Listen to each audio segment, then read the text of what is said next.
வணக்கம். இன்றைய மாவட்ட செய்திகள். போடாம வர்றவங்களுக்கு பாக்கு வச்சு சந்தனம் வச்சு அல்வா கொடுத்து உங்களை நாளையிலிருந்து ஹெல்மெட் போட்டு வாங்கன்னு சொல்றோம். இதை வந்து அன்பான தஞ்சை மாவட்ட போக்குவரத்து அன்பான கேட்டுக் கொடுக்கிறோம். ரைட்டா? தஞ்சாவூர் மாவட்டத்தில் டூ வீலர் ஓட்டுபவர்கள் ஹெல்மெட் அணிவதன் அவசியம் குறித்து போக்குவரத்து போலீசார் விழிப்புணர்வு பிரச்சாரம் செய்தனர். இதன் ஒரு பகுதியாக ஹெல்மெட் அணியாமல் மற்றும் ஹெல்மெட் அணிந்து வந்தவர்களுக்கு இன்ஸ்பெக்டர் ரவிச்சந்திரன் அறிவுரை கூறி அல்வா கொடுத்து ஊக்கப்படுத்தினார்.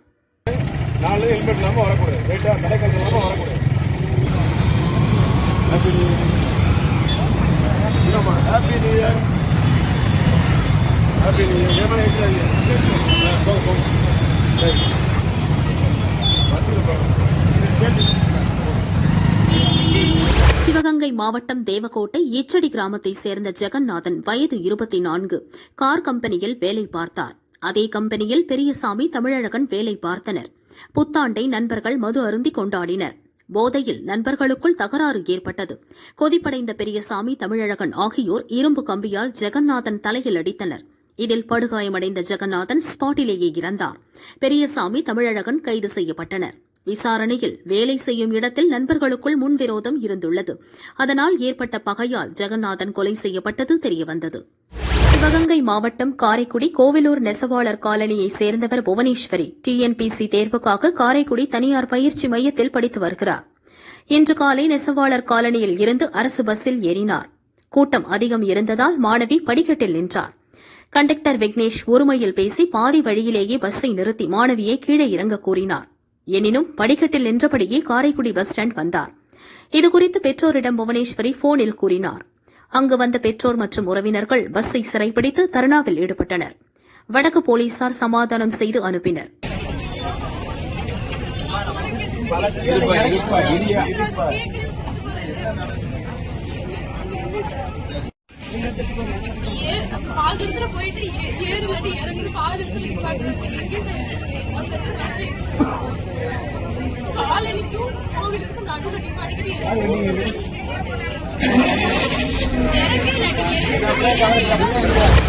கேரளாவில் கோவிட் தொற்று பரவி வருகிறது. இதை தடுக்கும் வகையில் கேரளாவிலிருந்து தமிழகம் வருவோருக்கு சுகாதாரத்துறை சார்பில் கோவிட் டெஸ்ட் எடுக்கப்படுகிறது. இதில் காய்ச்சல், சளி, இருமல் இருந்தால் கேரளாவிற்கே திருப்பி அனுப்பி வருகின்றனர். இதன் ஒரு பகுதியாக நீலகிரி மாவட்டத்திற்கு வரும் கேரள பயணிகள் அனைவருக்கும் மாவட்ட எல்லையில் உள்ள கீழ்நாடுகாணி, தாளூர், பாட்டவயல், கக்கநல்லா, பிதற்காடு ஆகிய 5 செக் போஸ்டுகளிலும் கோவிட் டெஸ்ட் எடுக்கப்படுகிறது. கோவிட் இல்லை என தெரிந்தால் மட்டுமே நீலகிரி செல்ல அனுமதிக்கப்படுகின்றனர். இப்பணிகள் நீலகிரி கலெக்டர் அருணா மேற்பார்வையில் நடக்கிறது. கோவிட் டெஸ்ட் பண்ணணும் அப்படின்னு ஒரு புரோட்டோகால் இருக்கு. நம்ம என்ன பண்ணிருக்கோம், since we are bordering Karnataka and Kerala also and Coimbatore. ஆனால் இந்த கர்நாடகா கேரளா பார்டர்ல இருக்க 5 செக் போஸ்ட் இருக்கு. 5 செக் போஸ்டும் இப்போ தெர்மல் ஸ்கேன் பண்ணிருக்கோம். வர எல்லா டூரிஸ்டும் இப்போ வந்து டூரிஸ்ட் டைம் வரும். ஸோ எல்லா டூரிஸ்ட்க்கும் நம்ம என்ன பண்றோம் அப்படின்னா ஒரு தெர்மல் ஸ்கேனிங் பண்ணிட்டு இன்கேஸ் தேர் ஹேவிங் சிம்டம்ஸ் அவங்களுக்கு ஒரு நிறைய டெஸ்ட் எடுக்கிறோம். அங்கேயே டெஸ்ட் எடுத்து சாம்பிள் செக் பண்ணிட்டு இருக்கோம். இன்னைய தேதி வரைக்கும் நம்மளுக்கு only 5 cases have become positive. Daily வந்து ஒரு 40-50 per GH பண்ணணும், சாம்பிள்ஸ் டெஸ்ட் பண்ணோம். பட் அவுட்கம் என்ன அப்படின்னா 5 பாசிட்டிவ் இது வரைக்கும் வந்திருக்கு. பட் 5 பேருமே வந்து there only under home quarantine. யாரும் வந்து ஹாஸ்பிட்டலைஸ் ஆகல, ஹோம் குவாரண்டைன் இருக்காங்க. We are taking adequate steps. Kerala பார்டர்ல இருக்க இந்த இல்ல, இப்போ வந்து நம்ம ஒன்லி சிம்டமேட்டிக் செக்அப் பண்றதா பண்றோம். யாருக்கெல்லாம் அந்த ஃபீவர் கேம்ப்ஸ் இருக்கும், ஃபீவர் மாதிரி இருக்கும், அவங்களுக்கெல்லாம் கேம்ப் நடத்திட்டு அந்த பர்டிகுலர் ஜிஹெச்ல அவங்க டெஸ்ட் பண்ணிடுவோம். அந்த லோக்கல் ஜிஹெச் அப்படிதான் பண்ணிட்டு இருக்கோம்.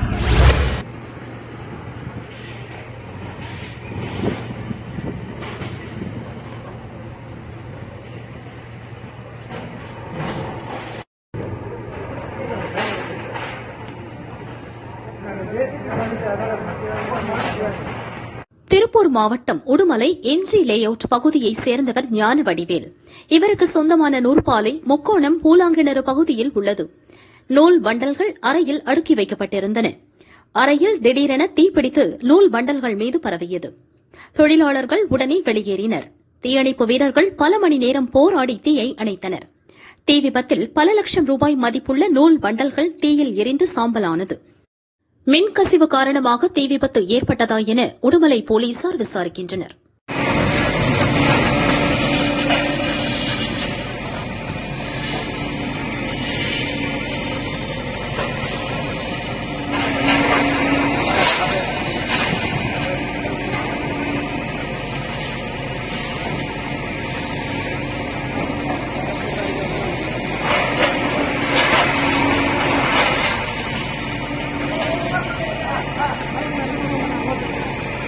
தேமுதிக தலைவர் விஜயகாந்தின் சொந்த ஊரான மதுரையில் அவருக்கு வடக்கு மாசி வீதி மேலமாசி வீதி சந்திப்பில் சிலை வைக்கக் கோரி கட்சியினர் கலெக்டர் சங்கீதாவை சந்தித்து மனு அளித்தனர். தேசிய முற்போக்கு திராவிட கழகத்தில் சார்பில் மதுரை ஒருங்கிணைந்த மாவட்ட சார்பில் கழகத் தலைவர் கேப்டன் அவர்களுக்கு சிலை வைக்க அனுமதி அளிக்க வேண்டும் என்று மனு கொடுக்க வந்திருக்கிறோம். இடம் 2-3 இடம் தேர்வு செஞ்சு சொல்லியிருக்கோம். அவங்க அதை பரிசீலனை பண்ணி சொல்லியிருக்காங்க. இந்த கோரிக்கையை நாங்கள் நேற்று தான் சென்னையிலிருந்து மாவட்ட செயலாளர்கள் மதுரை வந்த உடனே இன்னைக்கு அந்த கோரிக்கை மாவட்ட ஆட்சியரிடமும் மேயரிடமும் இந்த மாநகராட்சி கமிஷனர் மாநகராட்சி மேயரிடமும் இந்த கோரிக்கை வைக்கிறதுக்கு போகிறோம்.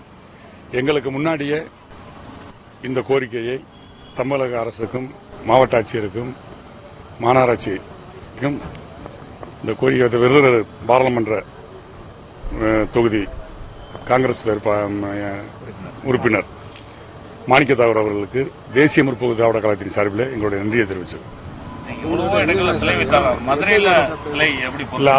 முதல்ல அதாவது ஏன்னா அவருக்கு எல்லாமே துவக்கம் எல்லாமே எங்களுக்கு அவர் பிறந்ததுங்க, எங்கள் முதல் மன்றம் ஆரம்பித்ததுங்க, அவர் திருமணம் இங்க மதுரை, எங்களுடைய இயக்கம் துவங்கப்பட்டதுங்க, எல்லாமே அந்த மாதிரி. அதே மாதிரி எங்களுடைய 234 சட்டமன்ற முதல் வேட்பாளர்களை தலைவர் அவர்கள் அறிவித்த உடனே முதல் சந்திப்பு மதுரை சந்திப்பு. அந்த 234 வேட்பாளருடைய அறிவிப்பு முதல் அறிவிப்பு மதுரையில இருந்து அறிவிச்சாங்க. அதனால அந்த சிலை முதல்ல எங்களுடைய மனிதநேய தலைவருக்கு இந்த மதுரையில், அதாவது ஏற்கனவே மதுரையில இருக்கின்ற ஒரு மதுரைக்கு நிறைய சிறப்புகள் இருக்கு. இன்னைக்கு அவர் இறப்புக்கு பின்னாடி நடக்கக்கூடிய விஷயங்கள் எங்களுக்கு தெரியக்கூடிய விஷயங்களை பார்க்கும்போது அவரோடு பயணம் செஞ்சிருக்கோம்.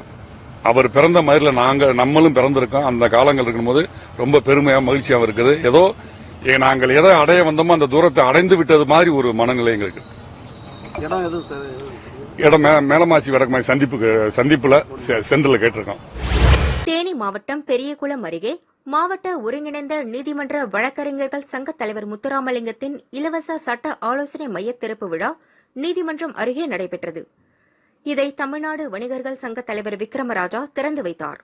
லாரி ஸ்ட்ரைக் என்று சொன்னாலே அது விலையேற்றத்துக்கு முகாந்திரம் அமைந்துவிடும். குறிப்பாக எல்லா பொருள்களையுமே ஏற்றி வருவது லாரிகள்.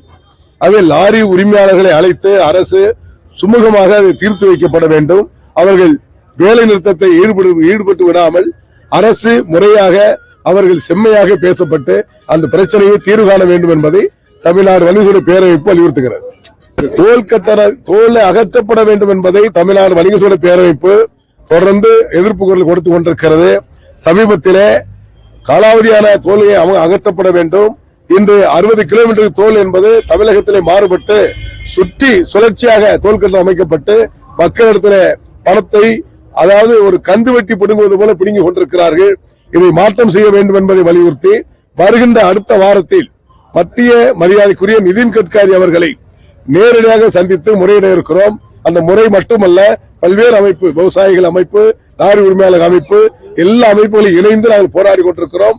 அந்த போராட்டம் ஓயாது, தோல் கட்டணம் அகற்றும் வரை போராட்டம் வலுப்பெறும் என்பதை எச்சரிக்கை உணர்வோடு நான் பதிவு செய்து கொள்கிறேன். அதே போன்று தூத்துக்குடி, திருநெல்வேலி மாவட்டங்களிலே பாதிப்படைந்த வியாபாரிகள் இந்த கணக்கிட்டுக் கொண்டிருக்கிறோம். ஏறக்குறைய 5000க்கும் மேற்பட்ட வியாபாரிகள் முழுமையாக தொழிலை விட்டு விலகக்கூடிய அவலம் ஏற்பட்டிருக்கிறது. ஆகிய மத்திய நிதி அமைச்சர் அவர்களை சந்திப்பதற்கு நேரம் கேட்டிருக்கிறோம். வருகின்ற வாரத்தில் அவர்கள் சந்திக்கக்கூடிய வாய்ப்பு தெரிகிறது. அந்த வேளையில் அவர்களை சந்தித்து சாமானிய வணிகர்களையும் அங்கு ஜிஎஸ்டி கட்டக்கூடிய வணிகர்களையும் அரசு பாதுகாக்கப்பட வேண்டும். குறிப்பாக ஓராண்டுக்கு இஎம்ஐ கட்டுவதை நிறுத்தி வைக்கப்பட வேண்டும். அவரால் கட்ட முடியாது. அதுபோன்ற பல பிரச்சனைகள் ஏற்பட்டுக் கொண்டிருக்கிறது. இதை மத்திய அரசு, மாநில அரசு உன்னிப்பாக கவனித்து உடனடியாக தீர்வு காண வேண்டும். அதேபோன்று மாண்புமிகு முதலமைச்சர் அவர்கள் ஏழை எளிய வியாபாரிகளுக்கு 1 லட்சம் ரூபாய் குறைந்த வட்டியில கடனாக தருவதாக உறுதியளித்திருக்கிறார்கள். அதை சற்று உயர்த்தப்பட்டு 5 லட்சம் ரூபாய் வரை தர வேண்டும் என்ற கோரிக்கையை முதலமைச்சர் அவர்களை நேரடியாக சந்தித்து முறையிட இருக்கிறோம். திருப்பூர் மாவட்டம் நாச்சிபாளையத்தைச் சேர்ந்தவர் சண்முக சுந்தரம். விவசாயியான இவர் தனது இடத்தில் வீடு கட்ட முடிவு செய்தார். அந்த இடத்தில் தனது தந்தை கந்தசாமி 20 ஆண்டுகளுக்கு முன்பு 50 தென்னை மரங்கள் நட்டு வளர்த்தார். மரங்கள் நன்கு வளர்ந்து பலன் கொடுத்து வருகின்றன. வீடு கட்டுவதற்காக மரங்களை வெட்ட சண்முக சுந்தரம் விரும்பவில்லை.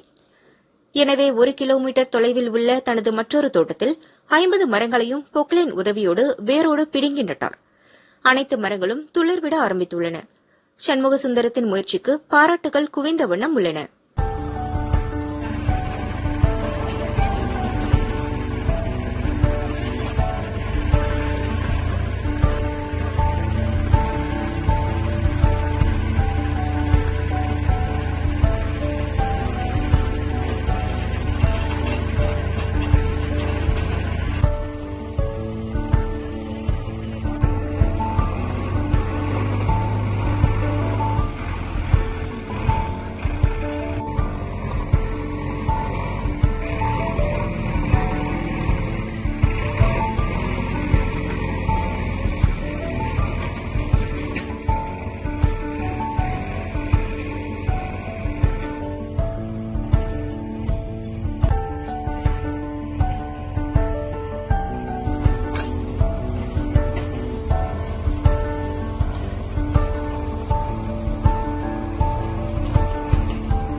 அண்ணா தொழிற்சங்க பேரவை மற்றும் கூட்டமைப்பு சங்கங்கள் சார்பில் தூத்துக்குடி அரசு போக்குவரத்து கழக மண்டல அலுவலகம் முன்பு கண்டன ஆர்ப்பாட்டம் நடைபெற்றது.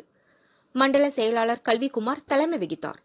சிறப்பு அழைப்பாளராக அண்ணா தொழிற்சங்க பேரவை பொருளாளர் அப்துல் ஹமீது பங்கேற்றார். 15வது ஓய்வூதிய ஒப்பந்த பேச்சுவார்த்தையை விரைந்து முடிக்க வேண்டும். ஓய்வு தொழிலாளர்களுக்கு நிலுவையில் உள்ள பண பலன்களை உடனே வழங்க வேண்டும் மற்றும் பழைய பென்ஷன் திட்டத்தை உடனடியாக அமல்படுத்த கோரி கோஷம் எழுப்பினர். இதில் தூத்துக்குடி நகர், புறநகர், ஸ்ரீவைகுண்டம், திருச்செந்தூர், கோவில்பட்டி, விளாத்திக்குளம் டெப்போ கிளை நிர்வாகிகள் மற்றும் உறுப்பினர்கள் பங்கேற்றனர்.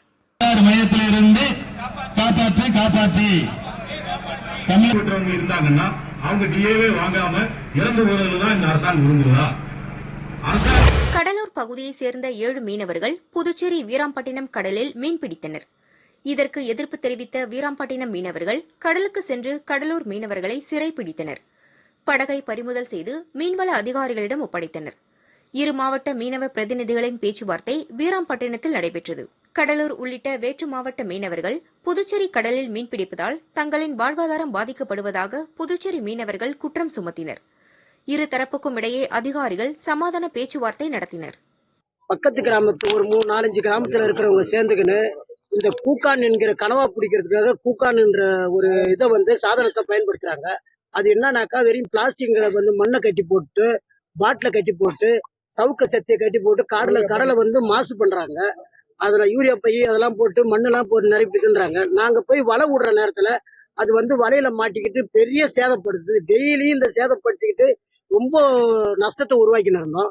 இதை நாங்க எல்லா எங்க பக்கத்து கிராமத்தில் இருக்கிறவங்க எல்லாரையும் கூப்பிட்டு வச்சு பேசி நாங்க அந்த ஊருக்கிட்ட போய் தகவல் சொன்னோம். அந்த ஊர்ல இருக்கிறவங்களும் அவங்கள கூப்பிட்டு கண்டிச்சு, இனிமேட்டு யாரும் அந்த கடல் பக்கமா போகக்கூடாது, அந்த தொழிலை பண்ணக்கூடாது, நீங்க வேற எந்த தொழில் வேணா பண்ணிக்கங்க, அதனால கடலும் ரொம்ப வீணாகுது, மீன் தொழிலும் பாதிக்கப்படுதுன்னு சொல்லிட்டு எவ்வளவு சொல்லி பார்த்தாங்க. இவங்க கேட்காம அந்த தொழிலை பண்ணிட்டு இருக்காங்க. இதை நாங்க எவ்வளவு எத்தனை முறை சொல்லியும் கேட்காத பண்றதால அவங்கள இன்னைக்கு காலையில மீனவர்கள் போய் அங்க தொழில் பண்ணும்போது அவங்கள மடக்கி பிடிச்சி இட்டுன்னு இங்க பஞ்சாயத்து கட்டத்துல உட்கார வச்சு அங்க கடலூர்ல இருக்கிற மீன்வளத்துறைக்கு தகவல் சொல்லி, பாண்டிச்சேரியில இருக்கிற மீன்வளத்துறைக்கு தகவல் சொல்லி உங்களை பாதுகாப்பா தான் பஞ்சாயத்து இடத்துல உட்கார வச்சுட்டு இருக்கோம். அவங்களுக்காக எந்தவித இதுவுமே நடக்காது. ஆனா இந்த தொழிலை பண்ணாத அளவுக்கு கடைசி வரைக்கும் எங்களுக்கு ஒத்துழைப்பு பண்ணாக்க ரொம்ப நல்லா இருக்கும். ஏன்னா அவங்களும் எங்க சகோதரர்கள் மாதிரி தான். எந்தவித பிரச்சனையும் இல்லாம இந்த இது கொஞ்சம் முடிவு பண்ண கட்டணும்னு சொல்லிட்டு மிகவும் தாழ்மையுடன் கேட்டுக்கொள்கிறேன். நீலகிரி மாவட்டம் பந்தலூர் சுற்றுவட்டார பகுதிகளில் கால்நடைகளை வேட்டையாடி வந்த சிறுத்தை சமீபத்தில் 3 பெண்களை தாக்கியதில் சரிதா என்ற பழங்குடி பெண் பரிதாபமாக இறந்தார். சிறுத்தையை பிடிக்க வனத்துறையினர் 4 இடங்களில் கூண்டு வைத்து 20 இடங்களில் கண்காணிப்பு கேமராக்கள் பொருத்தி 24 மணி நேர தேடுதல் பணியில் ஈடுபட்டு வருகின்றனர். ஆனால் சிறுத்தை கூண்டுக்குள் சிக்காமல் போக்கு காட்டி வருகிறது. இந்நிலையில் பந்தலூர் பாதிரிமூலா பகுதியைச் சேர்ந்த மோகிலா ஹாஸ்பிட்டலுக்கு சென்றார். வீட்டிற்கு அருகே ரோட்டோரம் படுத்திருந்த சிறுத்தை அவரை துரத்தியது. உயிர் தப்பிக்க ஓடியதில் மோகிலா தவறி விழுந்து காயமடைந்தார். அவரது அலறல் சத்தம் கேட்டு அங்கு திரண்ட மக்கள் சத்தம் போட்டு சிறுத்தையை விரட்டினர். போக்கு காட்டும் சிறுத்தையை தேடும் பணியில் வனக்குழுவினர் முடுக்கிவிடப்பட்டுள்ளனர். கிராம மக்கள் பாதுகாப்புடன் வெளியே செல்ல அறிவுறுத்தப்பட்டனர்.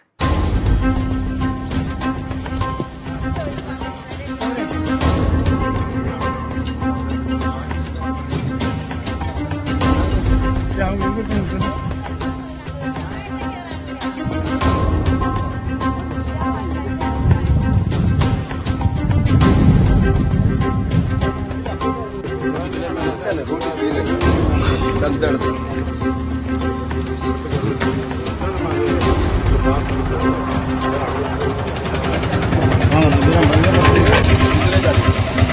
போகும்போது